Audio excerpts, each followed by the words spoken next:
네, 안녕하세요. 소믈리에 펠릭스 전입니다. 자, 오늘 제가 첫 촬영이고요. 저로 간단히 소개를 해드리면은 영국 런던에 있는 이제 호텔에서 오랫동안 이제 소믈리에 겸 그리고 총괄 지배인으로 활동을 하고요.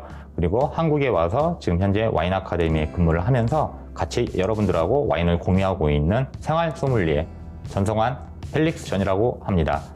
자, 오늘 첫 시간인데요. 제가 오늘 말씀드릴 수 있는 공유하는 내용은 아주 간단합니다. 자, 우리가 마트에 가면은 어떤 와인을 어떻게 사야 될지 몰라요. 아니, 다 좋아요. 몰라서 옆에 있는 마트 여직원한테 물어본다고 가정을 했을 때 그 여직원이 와서 우리한테 2가지 내지 3가지 와인을 선택을 할 수 있는 초이스를 주겠죠.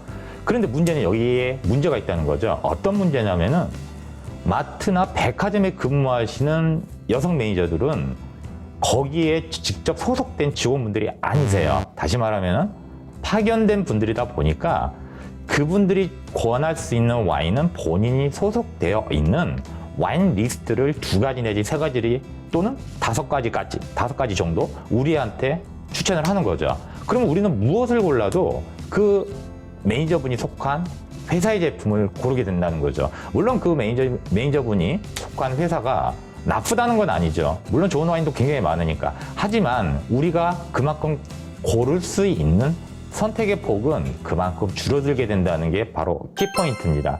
자, 그러면은 조금 더 신뢰를 제가 한번 드려볼게요. 자, 한국인한테 와인이 무지하게 어려워요. 왜? 와인 하면 여러 가지 키워드가 있습니다.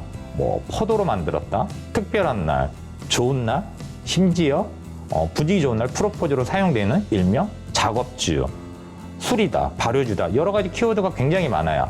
그런데 한국 사람한테 굉장히 힘든 키워드가 딱 하나 있습니다. 자, 와인을 보고 우리가 소주를 예로 한번 들어볼게요.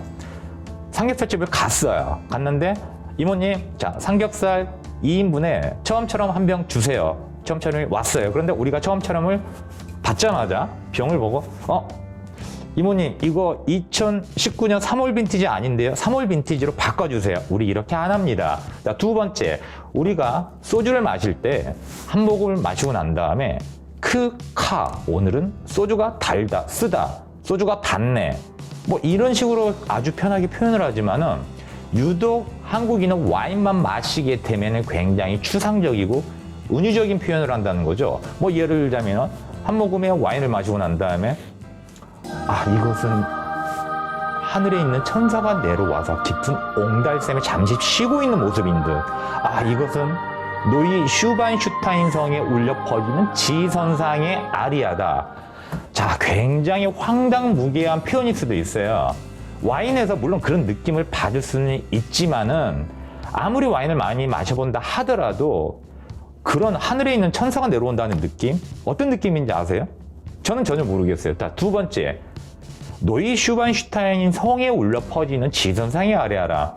자, 노이 슈반슈타인 성, 굉장히 유명한 성이죠. 백조의 성이라고 해서 알프스 산맥이 자리 잡고 있는 성인데 와인을 마시면서 노이 슈반슈타인 성에 울려 퍼지는 지선상의 아리아라는 느낌을 과연 대한민국에서 몇 명이나 받을 수 있을까요? 자, 이렇게 표현하는 것은 어떻게 보면 재미있고 흥미로울 수는 있지만은 전문적인 입장에서 바라본다면 와인 스노브라고 표현을 하고 싶네요. 와인을 마시고 표현을 하냐면 어렵게 표현할 필요 없어요. 전혀. 그냥 와인을 마시고 난 다음에 내가 전에 마셔봤던 뭐 술의 향이 난다든지 아니면은 제철 과일 중에서 내가 먹어봤던 좋아하는 과일 향이 난다면은 그런 과일 향이 난다. 더 쉽게 맛이 있는지 없는지 잘 모르겠습니다. 이렇게 해도 상관없습니다.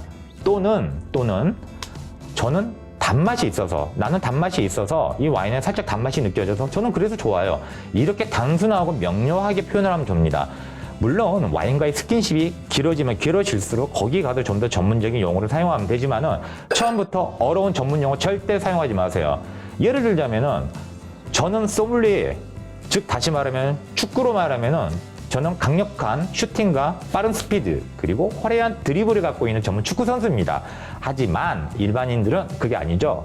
어떤 축구냐면 간단합니다. 조기 축구죠. 조기 축구 규칙 필요 없어요. 업사이드가 무슨 필요가 있나요? 골만 넣으면 됩니다. 이기는 게 장땡이거든요. 자, 와인도 처음에 스킨십 들어가거나 처음에 입문하실 때에는 와인과의 스킨십을 중요시 하시고 그냥 즐기듯이 마시고 그리고 편하게 표현을 하시면 되겠습니다. 자, 그러면은 마지막 예로 우리가 특별한 날 레스토랑을 방문을 했어요. 근데 그 소믈리에님이 오셨어요.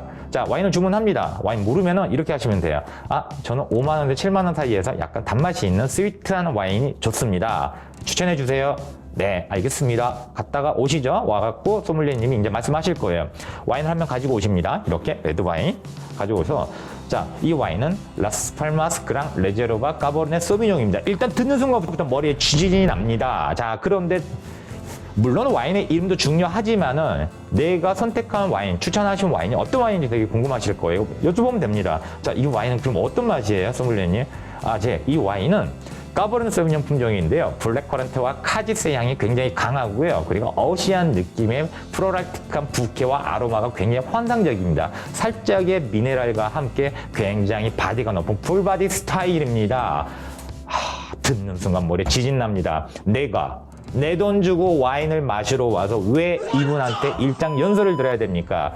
스트레스 받지 마세요. 이분들이 말씀하시는, 소믈리에 분들이 말씀하시는 블랙커런트, 카지스, 레드 와인의 풍미에 굉장히 많이 영향을 미치고, 그리고 특히나 까버르네 소비뇽에 굉장히 많이 들어가 있는 향인데, 자, 네이버 또는 기타 포털 사이트에 블랙커런트 카지스 검색 한번 해보세요.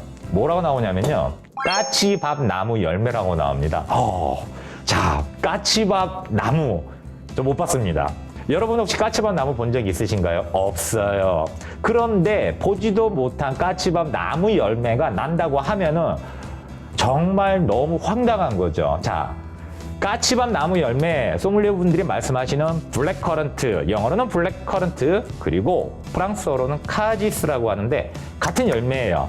자, 그런데 이거는 어떤 열매냐면은 간단히 제가 설명을 해드리면은, 물론 베리류는 맞아요. 베리류는 맞지만 한국에 가장 가까운 과일이 하나 있어요. 바로 복분자예요. 복분자.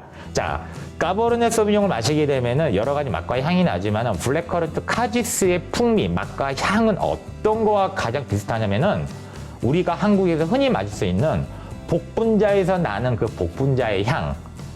조금 더 쉽게 설명을 해드리면은 한여름에 굉장히 뜨거운 여름에 청과시장을 갔어요. 그런데 날씨가 너무 뜨겁다 보니까 과일이 물어 터지면서 나는, 과일에서 나는 달콤하면서 진득한 향, 그게 바로 블랙커런트 카지스의 농익은 향이라고 생각을 하시면 되겠습니다. 자, 오늘 한 내용이 좋으셨다면 구독 버튼 많이 좀 눌러주시기 바라겠습니다. 다음 시간에 뵙겠습니다. 감사합니다. 펠릭스 전입니다.